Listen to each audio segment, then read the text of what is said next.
Good morning everyone. Welcome to the APOS PG Orbit and Oculoplasty free paper. I am Dr. Anila and now I will be calling upon Dr. Leshna Kopparapu. Koinagi Harada disease is a rare case report. Is Dr. Leshna present? No. So next.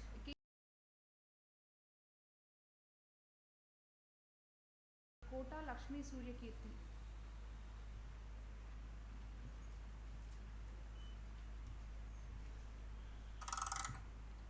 Good morning everyone. My name is Kirti. I am here to present a case of right eye traumatic optic neuropathy with internal carotid artery pseudoaneurysm. My co-authors are Dr. P. Ravikiran sir and Dr. Sudhir sir. Here is a case report. A 21-year-old female patient came to emergency department with alleged history of injury due to self-fall at 9:15 a.m. brought to the hospital by an ambulance accompanied by her mother with chief complaint of blurring of vision in right eye since the time of injury. Patient had head injury, one episode of blood vomiting and a nosebleed. History of present illness, patient complained of sudden painless blurring of vision of right eye since the time of injury, associated with headache, foreign body sensation, redness of eye. There are no other ocular complaints. There was no history of loss of consciousness, any ear bleed, seizure, pain and restricted movements of neck, chest pain, abdominal and pelvic pain. There was no significant past history. Personal history, she takes mixed diet, normal appetite, sleep pattern, normal bowel and bladder habits. Family history, nil significant. On general examination, patient is conscious, coherent and cooperative, oriented to time, place and person, moderately built and nourished. Pallor was present, no icterus, cyanosis, clubbing, pedal edema and lymphadenopathy. Her vitals were stable and systemic examination was normal. She had abrasions lateral to right eyebrow, over left upper eyelid, left elbow and both knee regions. Local examination, head and chin position was normal. Ocular position was orthophoric. Ocular alignment was central. Both eye extraocular movements full and free in all gazes.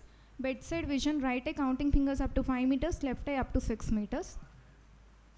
Coming to positive findings in anterior segment evaluation. In right eye, there was an abrasion of size 1 into 0.5 centimeter at the lateral end of the eyebrow. And there was subconjunctival hemorrhage temporally extending from the lateral canthus to the limbus, and a foreign body stone of size 1 into 2 into 1 mm present in the lower fornix lateral aspect. Pupil mid dilated 5 to 6 mm. Direct light reflex was absent. Consensual light reflex was present. In left eye, there was an abrasion of size 3 into 2 centimeters over the upper eyelid. Pupil normal size 2 to 3 mm. Direct light reflex was present and consensual light reflex was sluggish. Fundus of both eyes was normal. These were the clinical images. In CT brain, there was an edematous intracanalicular part of optic nerve on right side, mild compression of right optic nerve at posterior and superior most part of optic canal or intracanalicular part and proximal most part of the intracranial segment. There was subarachnoid hemorrhage, especially in the basal cistern, and pneumocephalus was noted. MRI findings were similar to CT. The case was examined by a neurosurgeon and the GCS was E4, M6 and B5. Patient was kept on anti-epileptics and antibiotics. My clinical diagnosis was right eye traumatic optic neuropathy. Treatment was administered with injection methylprednisolone 1 gram IV OD for 3 days. The following day, the patient complained of diminution of vision to 3 meters. Color sensitivity was decreased. Right eye optic nerve decompression was advised under guarded visual prognosis. Patient was examined by ENT and head and neck surgeon. Transnasal endoscopic right optic nerve decompression was planned under general anesthesia. A bony spicule was seen between the optic nerve and internal carotid artery. During removal, internal carotid artery bleed was noted. Hemostasis was secured by placing a muscle tissue from vastus lateralis, surgicel and gel foam. Post-op vitals was stable. Post-operative findings, the right eye vision deteriorated to perception of light. Case was examined by neurosurgeon and DSA was advised. In DSA, there was a right internal carotid artery dissecting aneurysm at the level of carotid cave and supraclinoid region. Dissection of right ophthalmic artery was also noted. The pseudoaneurysm in internal carotid artery was treated with cover stent via snuff box. So here was the pseudoaneurysm and the covered stent. Post-operatively, the patient vitals were stable, carotid stenting was done, and patient was kept on anti-epileptics and ecosprin. My final diagnosis was traumatic optic neuropathy with traumatic pseudoaneurysm of right internal carotid artery and right ophthalmic artery dissection. Traumatic dissection of right ophthalmic artery was cause for diminution of vision documented in our case. Discussion. Traumatic optic neuropathy follows trauma with sudden visual loss that cannot be explained by other ocular pathologies. It occurs in 0.5 to 2% of cases. Classification can be direct and indirect. The pathogenesis is they're commonly injured at intracanalicular and intracranial portions. It can be caused by primary and secondary mechanism. The treatment options available are high-dose corticosteroids or surgical decompression. Traumatic pseudoaneurysm results from direct injury to arterial wall as seen in penetrating head injuries. These are highly unstable lesions and that may rupture within minutes after formation and remain quiescent for several weeks and manifest with delayed hemorrhage and neurological deficits. So endovascular occlusion provides the quickest and effective treatment.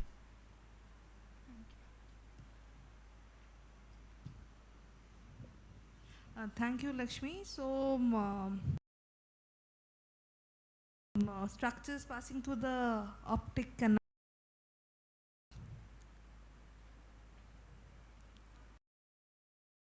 So, you must have gone through the anatomy of the entire orbital apex and the cavernous sinus region. Yes, for this extremely interesting case. So, did you go through the structures present there? yes, ma'am. Don't get afraid, it's fine. You presented well. Yes. Normal anatomy of optic canal.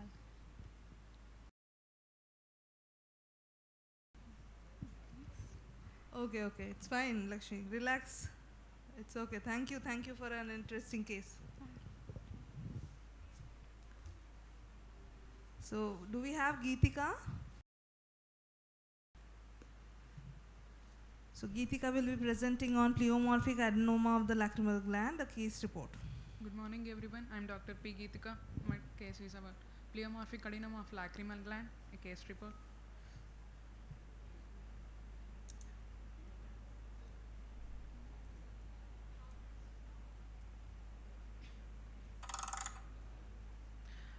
Aim or objective. The aim of our study is to identify the clinical course, surgical treatment and histopathological properties of pleomorphic adenoma diagnosed in a patient.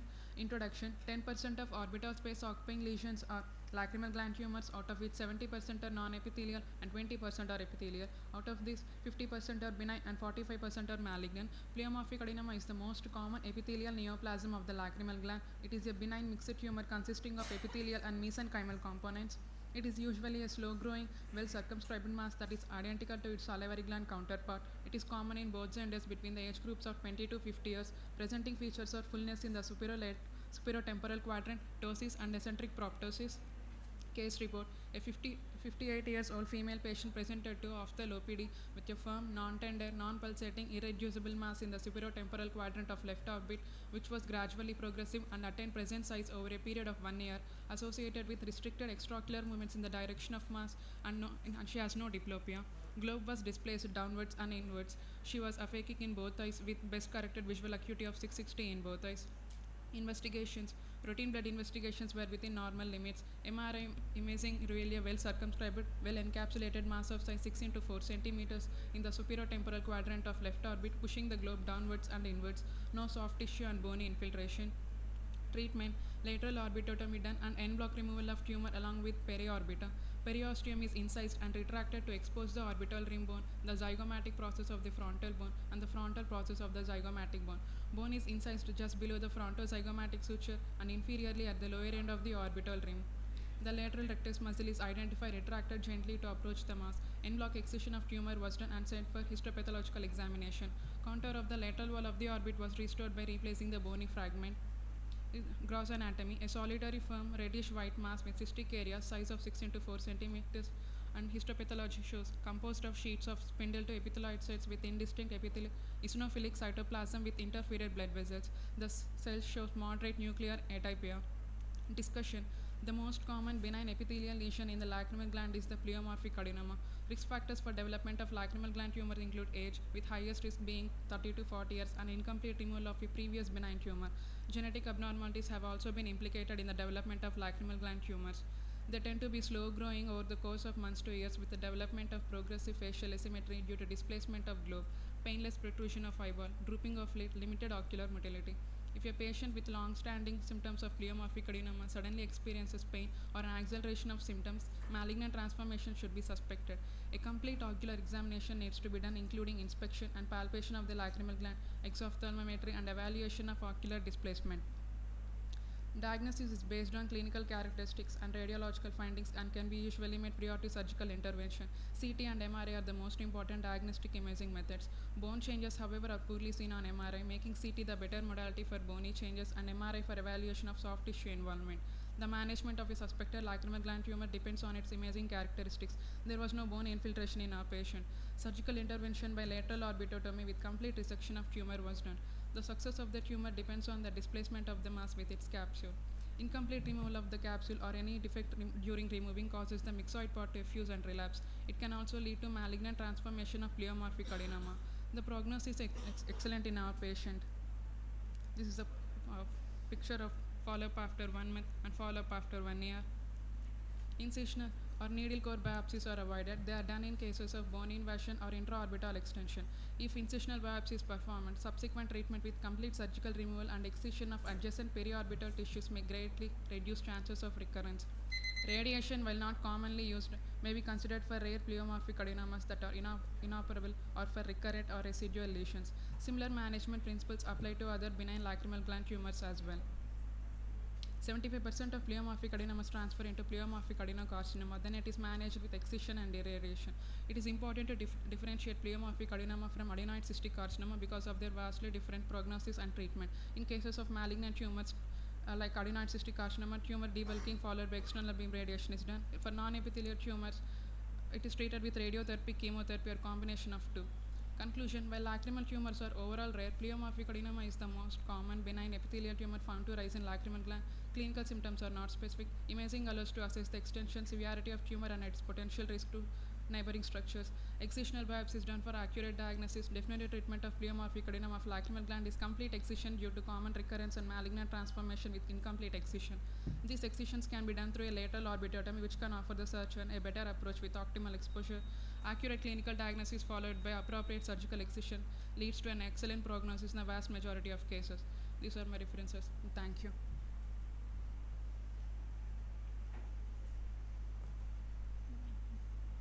So in this patient, you said after 1 year follow-up also there was no recurrence.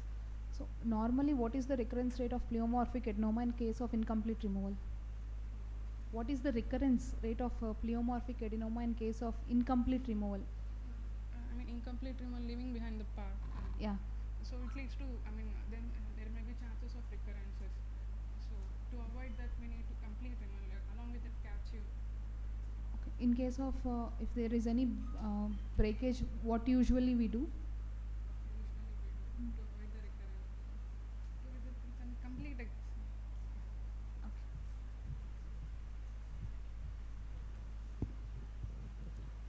So next is Suhasini there. Yeah. Yes.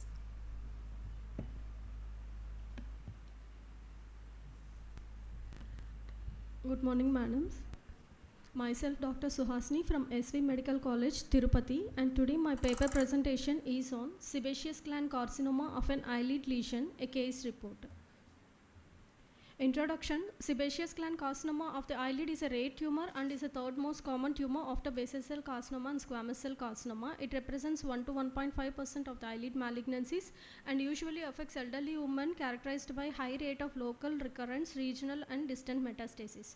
Usually originate from meibomian glands, glands of these sebaceous glands of the carbuncle, eyebrows and periocular skin.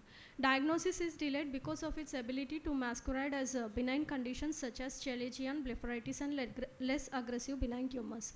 Surgical excision of the tumor with a 3 mm clear margin followed by lid reconstruction gives both surgical and cosmetic acceptance to the patient. Coming to our case report, our aim is to evaluate the right upper lid swelling of a patient attending to a tertiary care center.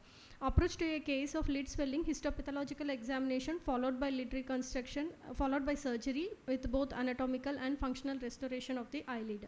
Case discussion: a female patient of age 73 years presented with chief complaints of swelling of right upper lid since 6 months, which was painless and progressive in size.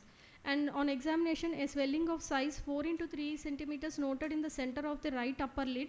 On eversion of upper lid, there is conjunctival infiltration with a pegytoid type of spread seen with extension up to 3 mm below the upper end of the tarsal plate. Swelling showed multiple nodularity with ill-defined borders and firm in consistency. Lid margin showed loss of hair and thickening of the lid margin. Patient underwent a tumor excision with lid reconstruction by lateral conthectomy, posterior lamellar graft by posterior tarsal graft from the upper eyelid of the other eye, and anterior lamellae by tensile semicircular rotational flap.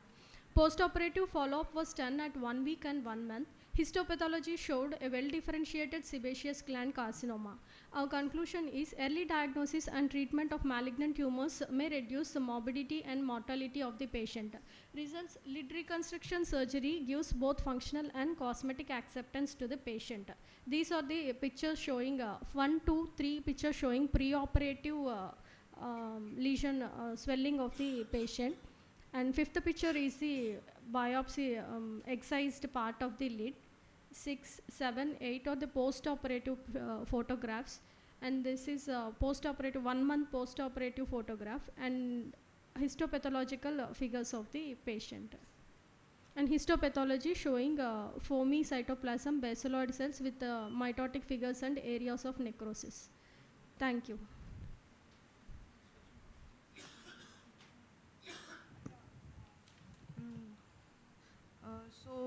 Hi Swasini. So what was the reconstruction method used here? Madam, lateral canthotomy was done, followed by posterior lamellar graft was taken from the upper eyelid of other eye, followed by semicircular rotational flap was done to the same upper eyelid.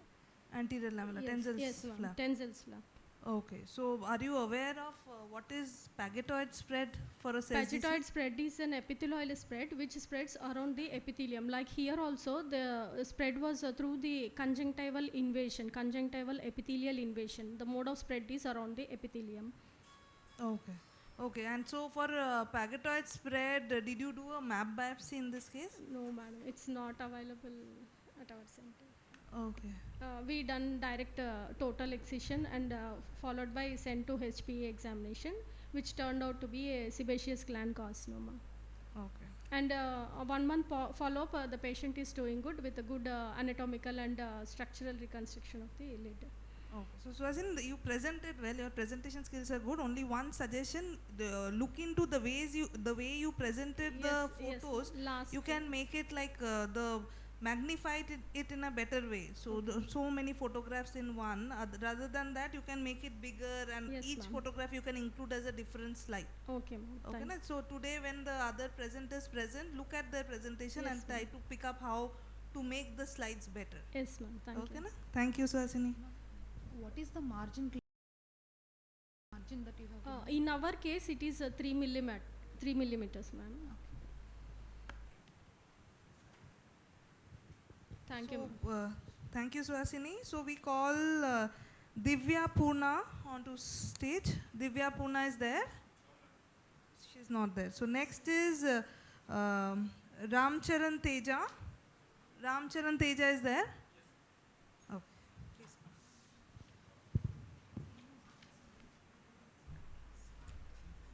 Good morning, everyone. Today, I am here to present a case of keratoconus fistula. Chief complaints: a 65-year-old female patient came to ophthalmology department with a swelling of right upper eyelid and redness of right eye since past 1 month. History of present illness: patient was apparently normal 1 month back, and present complaint started with swelling of right upper eyelid, protrusion of right eyeball which was pulsatile in nature, and complaint of redness of right eye, not associated with pain and discharge. No history of blurring of lesion, eye pain, trauma, double vision. No history of photophobia, colored halos, watering, glare, drooping of upper eyelid. Past history: known case of hypertension since 1 year. No past history of thyroid eye disease, diabetes mellitus, tuberculosis, bronchial asthma, coronary artery disease, cerebral vascular accidents, chronic kidney disease, epilepsy. Past history of surgeries, drug allergies. Personal history: mixed diet, normal appetite and sleep pattern, normal bowel and bladder habits. Family history nil significant. General examination: on examination, patient is conscious, coherent and cooperative, moderately built and nourished. No signs of palar, icterus, cyanosis, clubbing, lymphadenopathy or papilledema. Vitals: blood pressure 130/80 mmHg, pulse rate 80 beats per minute, respiratory 18 cycles per minute, temperature febrile, systemic examination CVS S1 S2 head, per abdomen soft, no organomegaly, respiratory system normal, vesicular blood sounds, CNS no focal neurological deficits, spine normal, ocular examination facial symmetry normal, head posture normal, forehead normal, both eyes orthophoric, right eye proptosis noted. Extraocular movements, versions, urgencies are normal. Proptosis evaluation, Hertel's exophthalmometry, right eye 26 mm and left eye 22 mm. Anti-segment findings, visual acuity, right eye visual acuity 6/9, eyebrows normal, eyelids swelling over middle side of upper eyelid, eyelashes normal, conjunctiva congestion chemosis present, cornea side shape sheen surface sensations normal, sensations intact, and sclera normal. Left eye findings, visual acuity 6/9, eyebrows normal, eyelids normal, eyelashes normal, conjunctiva normal, cornea normal, and sensations intact, sclera normal. Antechamber depth contents, right eye normal, no abnormal contents present, iris color pattern brownish black, normal crypts and furrows, pupil single 3 to 4 mm round and central, light reflexes, diatribe reflex consistent light reflex present, lens PCI oval, intraocular pressure 14 mm Hg, left eye normal anti-segment findings.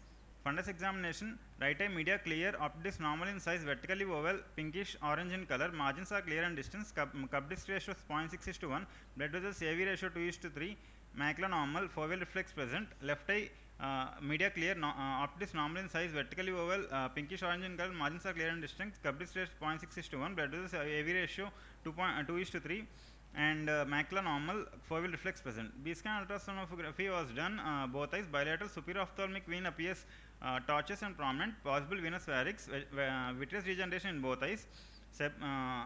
Distal subtraction angiography was done, right eye catechocavernous fistula type C. Here is my pre-op DSA on the right side. Superior ophthalmic vein appears dilated and tortuous, and this is my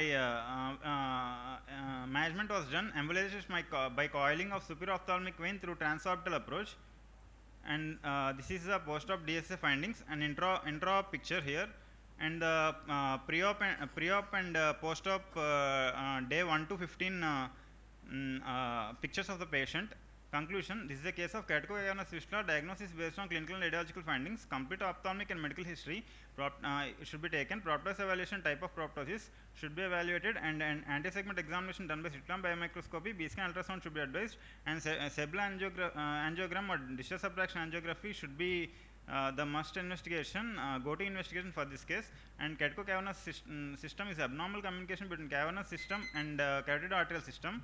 The fistulas are usually two types, direct and indirect. Direct CCF occurs in both men and women of all ages. Indirect CCF occurs usually in middle-aged or elderly women. Risk factors: head trauma, stab wound, iatrogenic. Symptoms and signs: swelling of eyelids, conjunctival congestion, chemosis, pulsatile proptosis, bruit, diplopia. Investigations: ultrasound, biomicroscopy, and DSA. These are my references.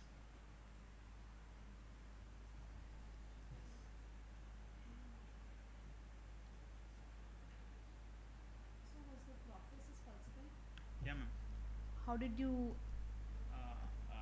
We asked the patient, and we asked the patient to close his eyes, and we just palpate the superior optal vein, superior ophthalmic vein.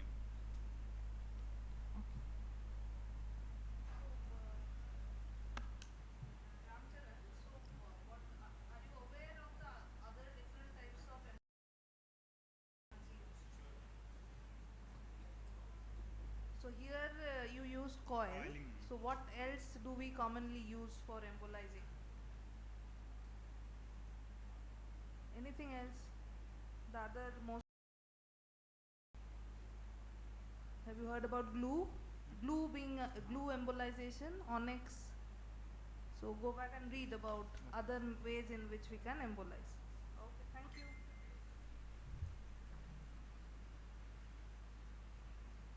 So Pooja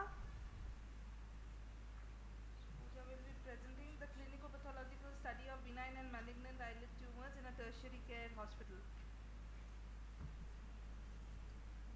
Good morning, everyone. My topic for presentation is clinico-pathological study of benign and malignant eyelid tumors in tertiary care hospital. No financial interest. The eyelid tumors represent a crucial aspect of in field of ophthalmology and are most frequently encountered neoplasm in ophthalmic practice. These tumors are known to affect individuals of all age, gender, and ethnic background, and are more than 90% of ocular tumor. This tumor encompass diverse area of benign and to the lesser extent malignant tumors. And eyelid tumors can be the source of aesthetic concern for the patient, but also pose the diagnosis challenge for primary care physician. Understanding the clinical and histopathological characteristic of eyelid tumor help in early diagnosis and management. The aim of the study is to study the clinical profile and histopathological features. An objective is to estimate incidence with respect to age and sex and to compare clinical and histopathological diagnosis. The inclusion criteria were benign and malignant tumor were based on clinical and confirmed with histopathological examination. Inflammatory lesions were excluded from the study. And the study was prospective study done in GGH Kakinada with over 30 patients over the period of 1 year. Our primary source of data was clinical examination and medical records, which include medical history, clinical presentation, diagnostic test, and histopathological report and follow-up data. The pathological specimen played a crucial role in confirming the diagnosis and histopathological feature. The mean age of presentation of benign tumor was 47.8 years, while malignant tumors were 62 years, and male predominant over the female, and 60% patient presented with mass lesion over the upper lid, followed by lower lid and medial canthus involvement. 20% of the patient had lid margin involvement. The most common clinical presentation was eyelid swelling, followed by ulceration. Benign tumors were more common than malignant, and most common benign tumor was squamous papilloma, and most common malignant tumor was basal cell carcinoma. The benign tumor were more well differentiated, while malignant tumor were showed mixture of well differentiated to moderately differentiated patterns. These are the few histopathological reports with the histopathological features and clinical presentation. Our study showed malignancy rate of 40%, with basal cell carcinoma being most common malignancy, where male predominated over the female, and intraocular invasion and metastasis were rare, while orbital involvement were seen in few cases. Which were similar to other studies, but Debris and Rajendra Kumar study that showed that sebaceous cell carcinoma was most common malignancy. This study provides a comprehensive histopathological analysis of benign and malignant tumor, with benign tumor more common than malignant, and age distribution varied between the two age group. Basal cell carcinoma was most prevalent malignant tumor, while squamous cell carcinoma, squamous papilloma was most common benign tumor. We found that upper lid lesion were most common, while lower lid lesion, medial canthus and lateral canthus lesions were less frequent, but were still present in varying proportion. This study emphasizes the importance of accurate diagnosis through histopathological evaluation. These are my references.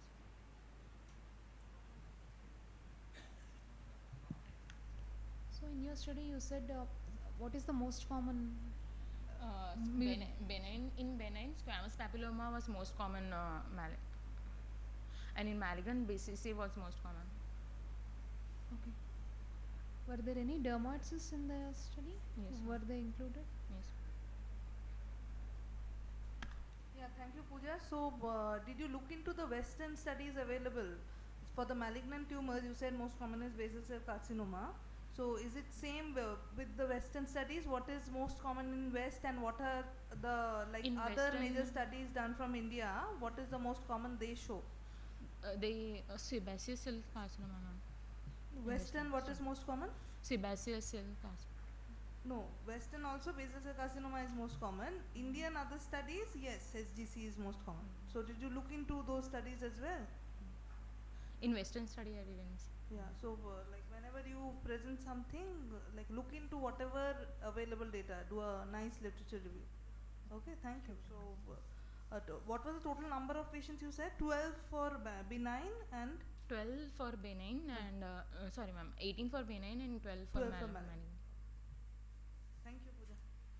So, next we call on Bhuvaneshwari. Yeah, please come. So, she will be presenting on idiopathic intracranial hypertension, diagnosis, management. management, the case series. Good morning, everyone. Myself, Dr. Bhuneshwari. My topic is idiopathic intracranial hypertension, diagnosis and management, a case series. Aim and objective: to emphasize the importance of idiopathic intracranial hypertension, to alleviate the symptoms and to preserve the visual function. Introduction: increased intracranial pressure without any definitive structural or functional cause is known as idiopathic intracranial hypertension. Its peak incidence is in second and fourth decades of life, especially in obese women of reproductive age group. Clinical features of IIH are headache, tinnitus, blurring of vision, giddiness, transient visual obscuration, and horizontal diplopia.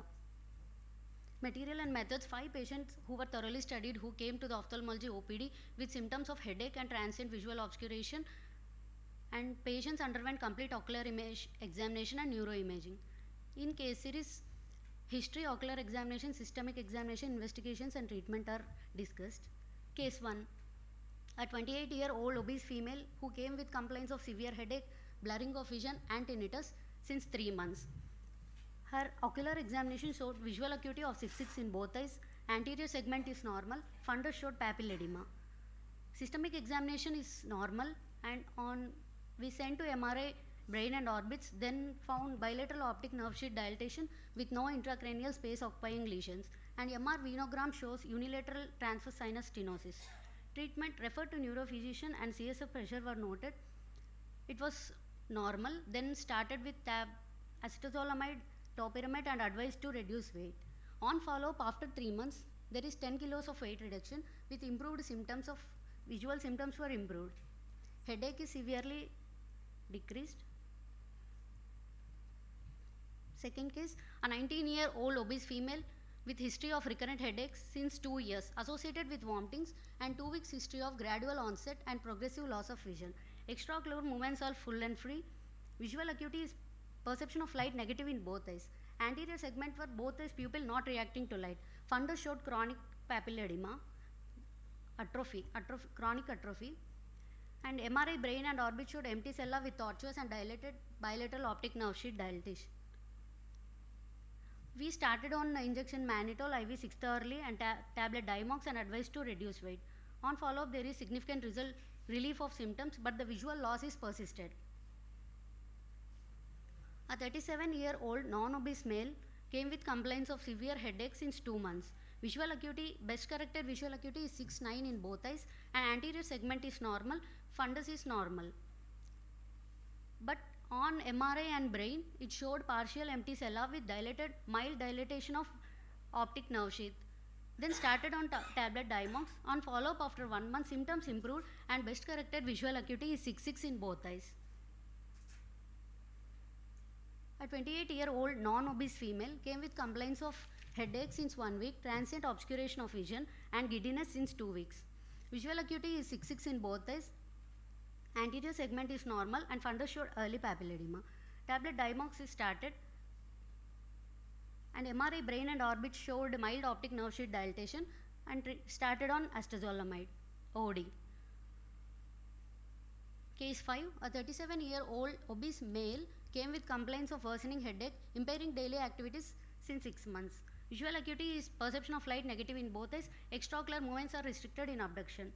Anterior segment is normal. Fundus showed bilateral optic atrophy, and MRI brain and orbits with venogram showed bilateral dilated and tortuous optic nerve with bilateral transverse sinus stenosis. He was started on acetazolamide 250 mg twice a day and advised to reduce weight. These are the MRI image showing empty cella and bilateral optic nerve sheath dilatation and tortuous optic nerve. Idiopathic intracranial hypertension is a disorder characterized by increased intracranial pressure of unknown cause, predominantly affects the obese women of childbearing age. Atypical IIH can also be seen, which is seen in males and non-obese people and children. Clinical presentation include headache, tinnitus, diplopia, and it is a diagnosis of exclusion using modified Dandy criteria. Complete ocular examination, visual fields and neuroimaging like MRI and MRV of brain are required. Papilledema is a hallmark feature on ophthalmoscopic examination. Neuroimaging plays an important role in the diagnosis of IIH. Treatment includes lifestyle modification, pharmacotherapy, and unresolved cases should undergo surgical management like CSF shunt procedures and optic nerve fenestration surgeries. This is the picture showing edema, eventually optic atrophy has been occurred. This is the treatment plan. A patient coming with headaches or Time is up. conclusion, the patients coming with headache are not neglected, and complete ocular examination and neuroimaging should be done, especially in obese women of childbearing age. And the treatment includes lifestyle modification and pharmacotherapy with carbonic anhydrase inhibitors. Thank you. Okay, thanks, Bhuvaneshwari. So there are already like this.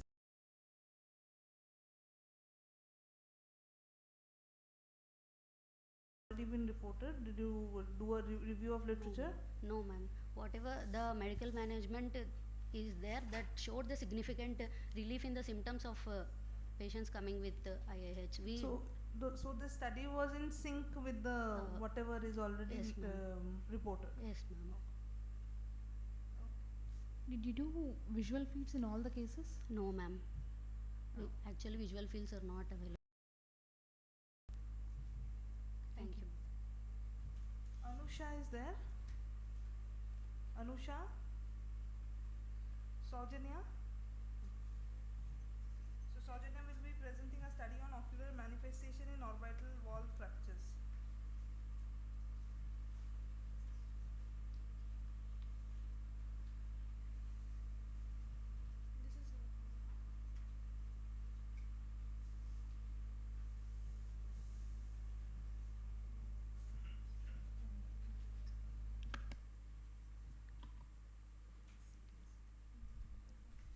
Good morning.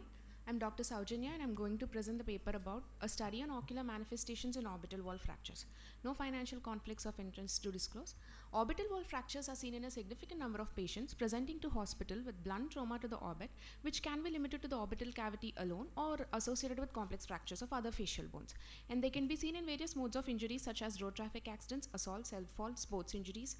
And serious complications that are associated with orbital wall fractures include muscle entrapment, traumatic cataract, subluxation, dislocation of lens, sclerocorneal tear, ruptured globe malposition, and optic nerve injury which can be direct or indirect. Functional impairment and aesthetic deformity are the long-term sequelae of orbital wall fractures which should be kept in mind for the treating ophthalmic surgeon. The aims and objectives of my study are to study the etiology of orbital wall fractures and common ocular features associated with reduced visual outcome and early intervention to improve the visual prognosis. Inclusion criteria were all orbital wall injury patients proven radiologically coming to the ophthalmology OPD and emergency room, all modes of injuries, both female and male patients, all age groups, and unilateral and bilateral cases. Exclusion criteria are previous history of any head and ocular injury, patient not willing for radiological examination, congenital ocular and orbital anomalies, and uncooperative, disoriented, unconscious, and comatose patients. The methods were, it was a prospective study of 40 cases of orbital wall fractures conducted at Department of Ophthalmology, Kakinada, over a period of 1 year from August 2022 to May 2023. All cases with CT scan or radiological evidence of orbital wall fractures were included and a detailed ocular examination findings noted. The CT scan findings which we included were documented as walls involved, rim involvement, entrapment of soft tissues or extraocular muscles, other sinus involvement, orbital emphysema, and other findings. And the treatment we have given were medical and surgical. Medical management included observation under cover of systemic antibiotics and anti-inflammatory drugs. For patients with no functionally limiting diplopia, negative FDT, cosmetically accepted enophthalmos, and no entrapment of muscle or soft tissue. Well, surgical management was indicated for patients with functionally limiting diplopia, positive force duction test, significant enophthalmos, and CT scan evidence of large fracture or muscle entrapment. And this management was orbital wall reconstruction with titanium mesh. And the observation and results included most of the cases fall in the age group between 20 to 30 years, and males were more common than females, and unilateral involvement was more common than bilateral, while road traffic accident was the most common mode of injury and assault being the least, and closed globe injury was more common. Conjunctival involvement, subconjunctival hemorrhage was the most common manifestation, and epithelial defect was the most common corneal manifestation, and scleral involvement in the form of scleral tear is seen only in 2 cases. While coming to the walls involved, orbital floor was the most common involved wall, and the least one is the roof. Anterior chamber involvement, vitreous was seen in anterior chamber in 1 case and a gross hyphema in 2 cases. Most common lens manifestation is the subluxation of lens. And lid involvement in the form of periorbital edema is seen in 100% of the cases, and symptoms restriction of eye movements in 6 cases and diplopia in 5 cases. The most common nerve to be involved is the infraorbital nerve, and the next one is optic nerve. While coming to comparison with other studies, our study shows that 46% of the cases fall between 20 to 30 years, while Elizabeth Chiang et al. Study shows 31.6% were between this age group. And then walls involved, most common is floor with 50% and least is 8% roof, while Elizabeth Chiang et al. Study shows almost similar.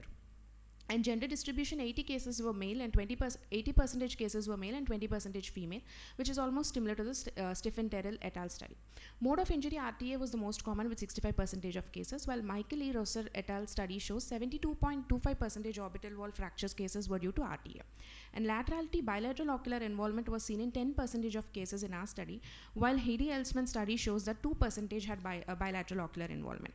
So the final summary is commonest age group is young males 20 to 30 years, and RTA most common mode of injury, unilateral more common than bilateral, closed globe injury more common than open globe, multiple orbital wall fractures more common than isolated wall fractures, floor of orbital wall was most commonly involved, infraorbital nerve is the most common nerve involved, and posterior segment involvement was relatively less when compared to anterior segment. And as you see, periorbital edema and ecchymosis was seen in 100%, that is 40 cases in our study, and 2 cases had sclerocorneal tear with hyphema, while multiple orbital wall fractures are the most common when compared to isolated. And among walls, it is floor which is most commonly involved.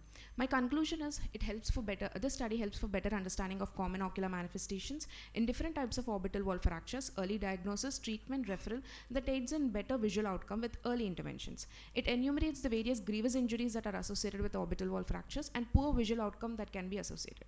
And road traffic accident being the most common cause, strict road traffic regulations must be followed, and the general population must be made aware of the preventive measures. My references, and thank you. Nice presentation. So did you, for floor fractures or any other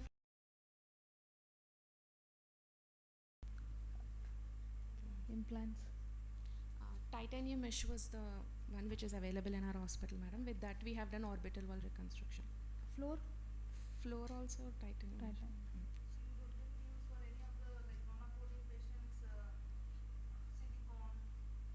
Silicone. Any other, only implant used was titanium. With yes, ma'am, titanium. Silicone and non PMMA. Thank you. Thank you everyone for patient listening. Just one thing for all.